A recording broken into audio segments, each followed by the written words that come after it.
Chers runners, bienvenue. Je m'appelle David et je suis ravi de partager avec vous les 7 prochaines minutes. 7 minutes qui vont être dédiées à un échauffement qui va optimiser votre séance de course à pied. On va commencer par s'activer progressivement et puis je vais incorporer des étirements actifs qui sont parfaitement adaptés à la pratique du running. Je vous propose de commencer tout de suite par un petit peu de mobilité articulaire au niveau de vos chevilles. Jambes, vous allez mettre la pointe de pied au sol et juste des petits cercles. Juste des petits cercles. Parfait.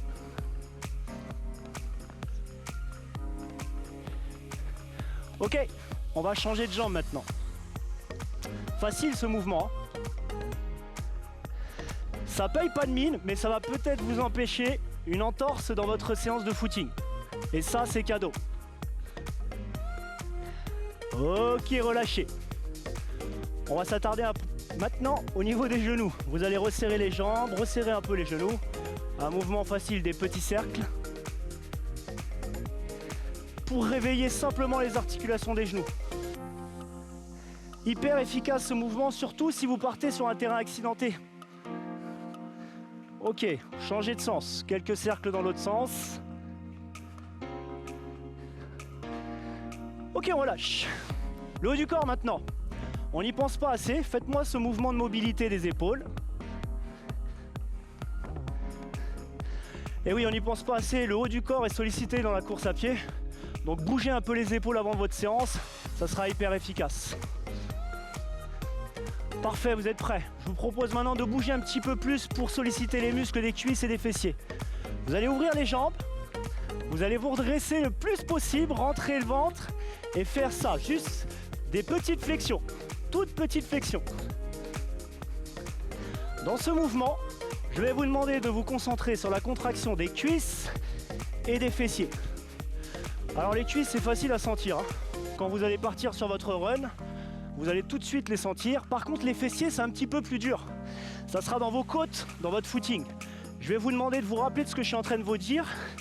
Et dans le footing, dans la côte, contractez les fesses dans votre tête.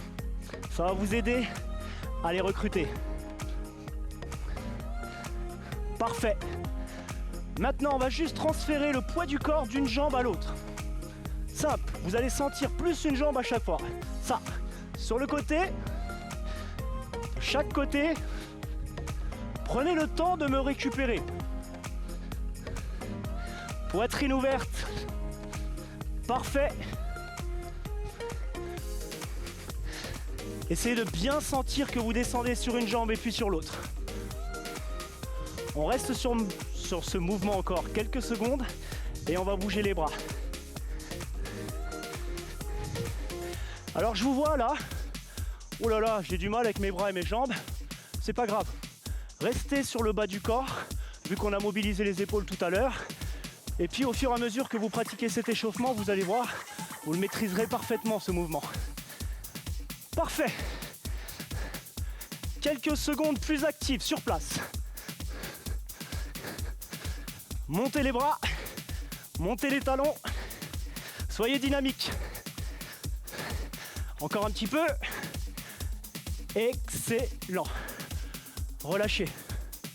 La phase que je vous propose ici, elle va être très intéressante. Je vais vous demander de prêter attention aux consignes que je vais vous donner. 2 muscles vont être sollicités, les mollets et l'arrière des cuisses. Étirement actif. Vous allez reculer votre jambe. Peu importe, on fera les 2 jambes. Choisissez une jambe, reculez votre jambe, amenez les hanches face à moi. Je suis de profil, restez face à moi. Redressez-vous, avancez votre genou avant au-dessus des chevilles jusqu'à sentir un étirement derrière sur le mollet. Excellent. Vous avez l'étirement sur le mollet. Maintenant, il va falloir contracter ce mollet dans cette phase d'étirement. Comment? En enfonçant les orteils dans le sol, comme si vous appuyez sur une pédale d'accélérateur derrière. Regardez, on force, ça contracte. 5 secondes, 4, 3, 2, sentez ça chauffe, relâchez. Et là, activez tout de suite. Des petits sauts sur place, légers. Vous allez chercher à bien contracter vos mollets. Encore un petit peu. Ok, ça va pour celle-là. Relâchez. L'autre jambe, vous changez bien de jambe. Loin derrière. Les pointes de pied dans la même direction. Contrôlez ça, je vous laisse contrôler, prenez le temps. Les hanches tournées, la poitrine ouverte. On se penche, le genou aligné avec les orteils, le mollet qui s'étire et je le contracte dans l'étirement. Comment? En enfonçant les orteils dans le sol. Paf! 4 secondes. 3, 2, 1. Relâchez. La phase active tout de suite. Sautillez. Sautillez, sautillez. Eh, vous l'avez l'échauffement dans le mollet là, vous le sentez qu'ils sont prêts. Vous sentez que cette séance va être bonne derrière. Ok, super. Relâchez. Deux muscles très importants. Ischio-jambier à droite, ischio-jambier à gauche. L'arrière des cuisses. Là. Ça. Je reste de profil. Vous êtes face à moi. Les deux mains sur la jambe fléchie. Si vous ne savez pas laquelle c'est, il faut leur demander. C'est qui fléchit? C'est toi? C'est toi? C'est toi. Ok, c'est celle-là. L'autre étendue, les genoux sur la même hauteur, les cuisses aussi. Remontez votre fesse très haut. Gardez la poitrine ouverte. Ça tire derrière la cuisse. Faut pas que ça fasse mal. Hein. Si ça fait trop mal, on redresse. On contracte l'arrière de la cuisse. Comment? En cherchant à plier le genou. Mais ça bloque au niveau du talon. Donc on plie, ça contracte. 4, 3, 2, 1. Relâchez et activez un petit peu. Activez. La jambe qui vient d'être étirée. Hein. Super.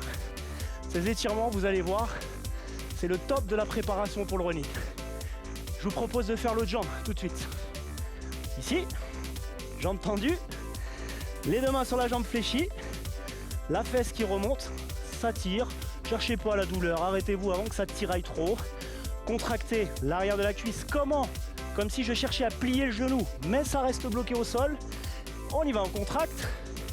3, 2, 1. Actif. Des petits mouvements. C'est la fin. Parfait. Relâchez. Vous êtes maintenant prêts pour votre séance de running.